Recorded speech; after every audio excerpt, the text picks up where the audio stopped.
I believe today the ratings will come out. That's all the speculation for the Super Bowl and the Super Bowl halftime. And I feel everything that I've been able to research and find tells me we're going to have good news with these television ratings. And we're going to have a David versus Goliath type situation where Kid Rock and Kids Rock is like that stone that David slung at Goliath and that slayed Goliath.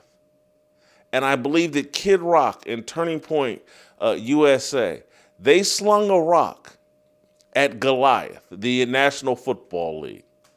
And it landed and it struck very hard. And there are people sitting out there rooting and hoping. They're rooting for the Philistines. They're rooting for Goliath. They're rooting for the wicked people.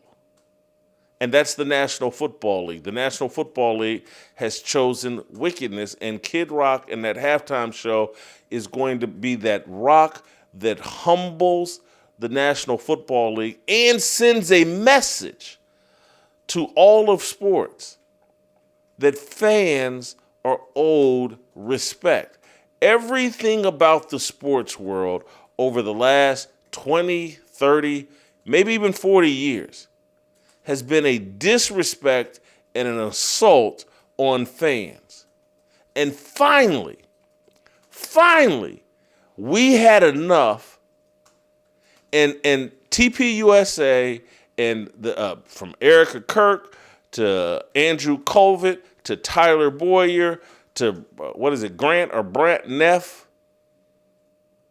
they finally heard our voices and took action. Jack Posobiec, they finally took action, and this is an event, what I'm calling Kids Rock, what I'm calling the Super Bowl halftime show that TPUSA executed and pulled off to great success.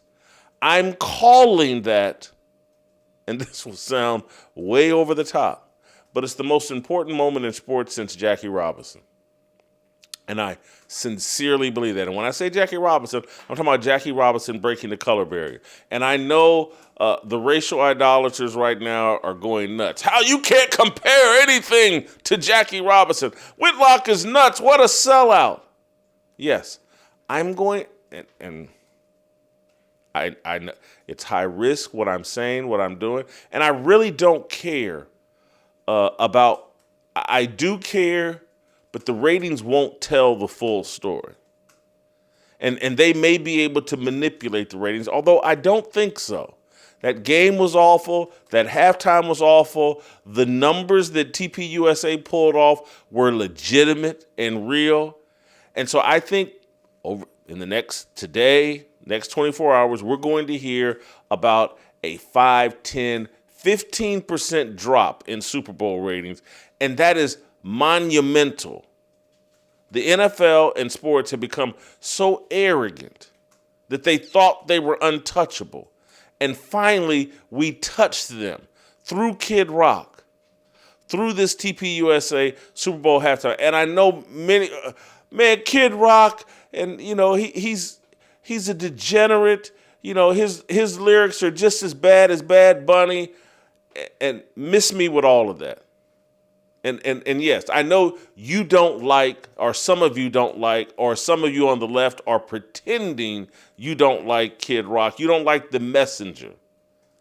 And you think that gives you license to ignore the message. You're wrong. God chooses screwed up messengers every single time because we're all screwed up. And I hear you. God choosing Kid Rock. Whitlock is crazy. This is just like Trump. These guys are evil. God chooses messed up people every single time to do his will. I'm messed up. Any of you listening to this show, watching this show right now, and me sitting here professing any part of the gospel, me sitting here, supporting or praising Jesus Christ, Trust me, I'm the wrong messenger. I'm as screwed up as anybody watching this show, listening to this show, or whatever. But I've been chosen.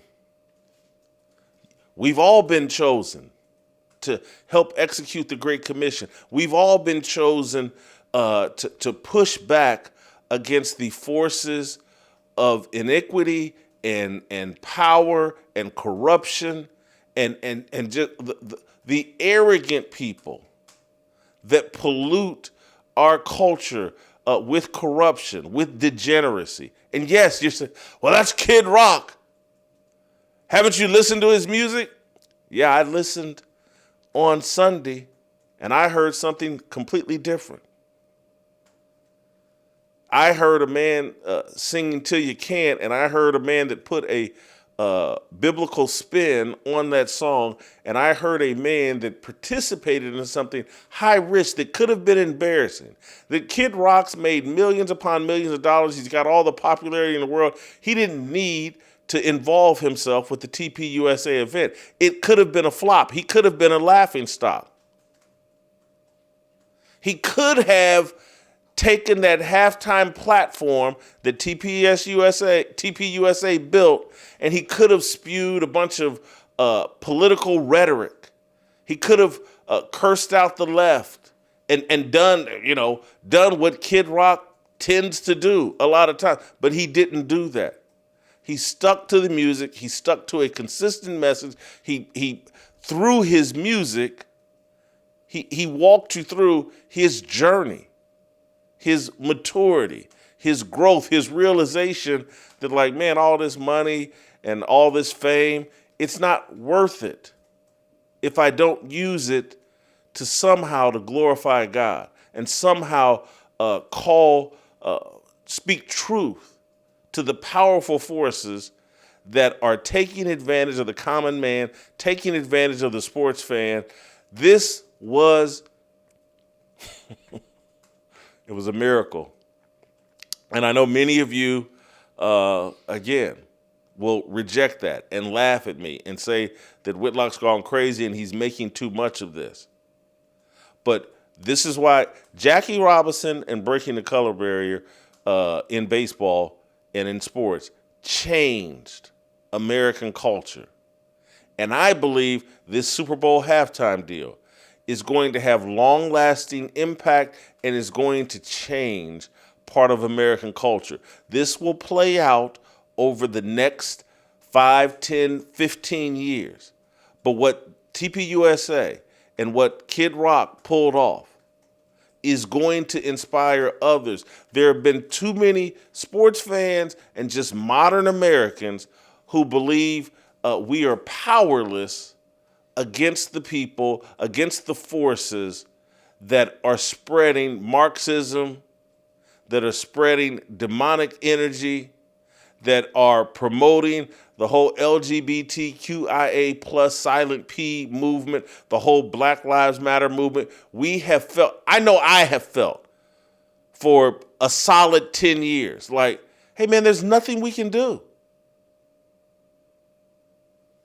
And Kid Rock and TPUSA just prove, no different than Donald Trump's re-election the second time and the first time were proof that, like, hey man, you don't have to take this. Therefore, yes, their forces are powerful. Yes, they control the banking institutions. Yes, they control money. Yes, they control the zeitgeist. Yes, they control the American media. Yes, they control movies and music. And yes, they control the World Economic Forum. They're the ones imposing globalism. Yes, the leftists, in terms of everything that's going on in Minnesota and the illegal immigration. Yes, they've opened our borders. But part of that has been, the reason why they've had so much control is because we have been afraid to legitimately fight back, and push back. And so just like Donald Trump and what he pulled off in 2016, getting elected, and then proved again in 2024 by getting reelected, despite all the forces trying to put him in jail, trying to silence him, trying to incarcerate him, trying to kill Donald Trump. Well, now we have our example in the sports world. And this is a domain and a landscape that I know well. And it has been out of control and an utter failure and totally disrespectful to sports fans for far too long. Calling this Kids Rock. It slayed the National Football League. And for those of you that don't fully understand, like, if these Super Bowl ratings drop by 3%, 5%, 7%, Lord knows if it drops by double digits, that will be a shot heard round the world. That will be something that makes Roger Goodell and the NFL think twice before pissing on sports fans again. And that's what they've been doing. But this is across the board in all sports.